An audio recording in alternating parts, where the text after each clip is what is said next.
umupira rero urarangiye Matemera Norman musifuzi uno mukino nyuma yo kugarukira ku muryango w'amatsinda mu mwaka w'imikino 2016-2017 bibasezerewe n'ikipe ya Rivers United yo mu gihugu cya Nigeria. Rayon Sport ntiyacitse intege, yasubiye ku kiraro kizayisubiza mu mikino nyafurika ubwo yegukanaga igikombe cya shampiyona muri uwo mwaka w'imikino bidasubirwaho, itsinira kuzahagararira u Rwanda mu mikino z'amakipe yabaye ya mbere wayo muri Africa CAF Champions League ibiheshejwe n'umutoza Masudi Juma utarayigumyemo. Ku ikubitiro nyuma ya tombora Rayon Sport yisanze imbere ya Lydia Ridike Burundi Academique yo mu Burundi Bujumbura mu mikino ibiri nk'uko bisanzwe ubanza no kwishyura. Rayon Sport yatozwaga na Olivier Karekezi yanganyije igitego kimwe kuri kimwe Kigali mu mukino ubanza, itsindira Bujumbura kimwe ku busa kinjejwe n'umukinnyi w'umurundi Shabani Hussein Shabarara wari wanatsinze igitego Kigali.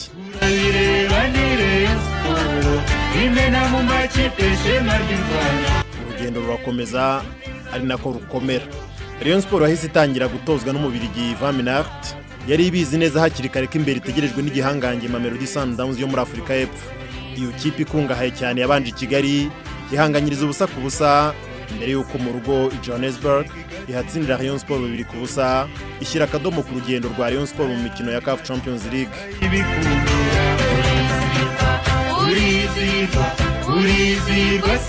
Inzira imwe yari ifunze ariko hafunguka indi, CAF Confederation Cup.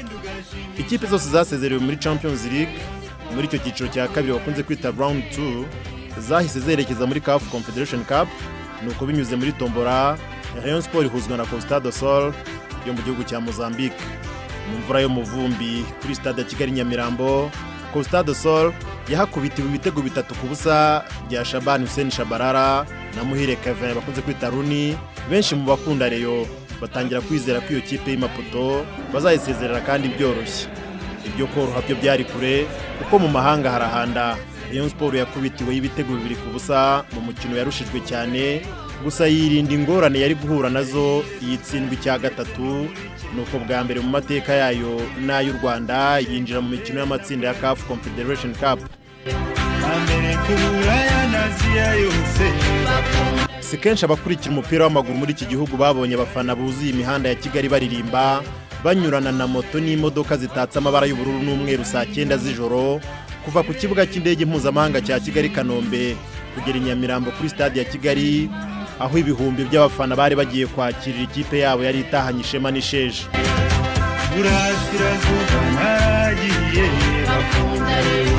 Urengero bwacu naravugiye bakunda Rayon, iriya ruguru narababajije bakunda Rayon, hano hepfo mu Rwanda ho biracika bakunda Rayon, bakunda Rayon, bakunda Rayon nayika bakunda ibere ku mukino ushimishije.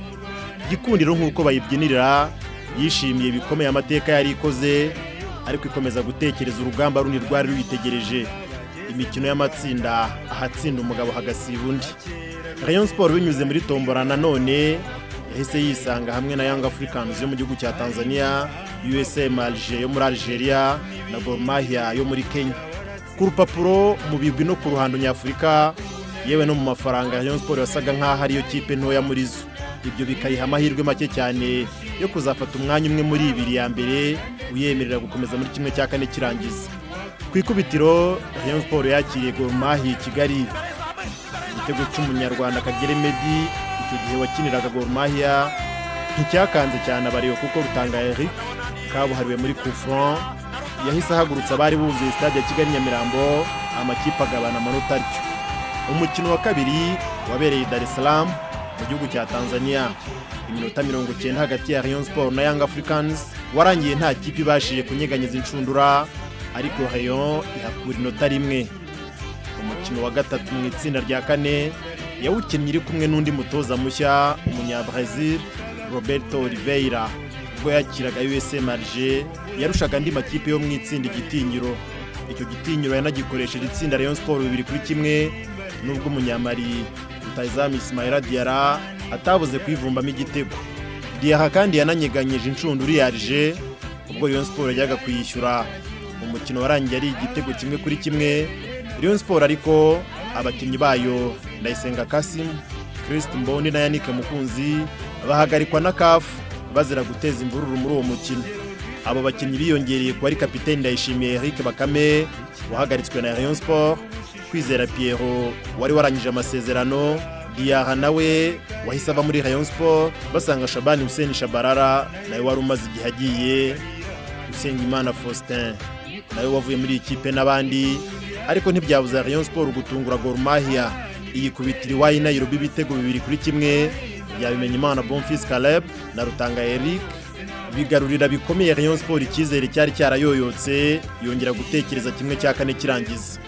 Ku rutonde rurerure rw'abakinnyi bayibereye inkingi za mwamba itari ifite hiyongereyeho Manzi Thierry wari umaze kugirwa kapiteni wa Rayon Sport na Niyonzima Olivier Sef bari barahawe amakarita 2 y'umuhondo mu mikino 2 baherukaga gukina, ariko ntibyabuza umutoza Roberto Oliveira kwegeranya abakinnyi yari afite ndetse anongeramo n'abari mu igeragezwa. Bitegura umukino wa gatandatu ari nawo mukino wa nyuma mu itsinda, aho kuwutsinda byonyine niyo byari kuba 1-0 byagombaga guhita bihindura isura ya Rayon Sport ikinjira bwa mbere mu mateka yo kugera muri 1/4 kirangiza muri iri rushanwa ku ikipe yari yose muri aka karere. Mu mvura itari yoroshye, abareho nk'uko bisanzwe baririmba ku bwinshi, umurindi wabo ari wose. Umunota wa 18 ntabwo bazawibagirwa, ubwo igitego kimwe rukumbi bari bakeneye kinjizwaga na Bimenyimana Bonfils Caleb. Rayon Sport yandika amateka yo kwinjira mu 1/4 kirangiza gutyo, ishimisha bayihebeye kuva i Kigali Nyamirambo aho umukino wabereye, ugatambagira umujyi ukagera i Remera ku gicumbi cy'imikino ndetse no hirya no hino mu Rwanda.